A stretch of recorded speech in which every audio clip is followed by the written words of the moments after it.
আমাদের বাড়িতে সাধারণত ভাতের সঙ্গে দুবেলা তিনটে পদ হয়। দুটো নিরামিষ এবং একটা আমিষ।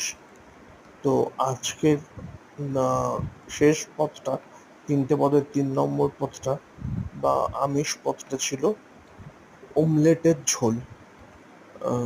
ওমলেট করে নিয়ে সেটাকে তার ঝোল খেতে অনেকেই হয়তো খান, অনেকে হয়তো কেউ খানওনি। যারা খেয়েছেন তারা জানেন যে খেতে খুবই সুস্বাদু। আর আমাদের খেতেও খুব ভালো লাগে। এটা খুব প্রিয়। আরেকটা জিনিস খুব প্রিয়, আজকাল খাওয়া হয় না। সেটা হচ্ছে যে পাঁপড়ের ঝোল। পাঁপড় দিয়ে ঝোল করলেও সেটা খুবই ভালো লাগে। যাই হোক, আজকের অমলেটের ঝোলটা কিন্তু দারুণ হয়েছিল।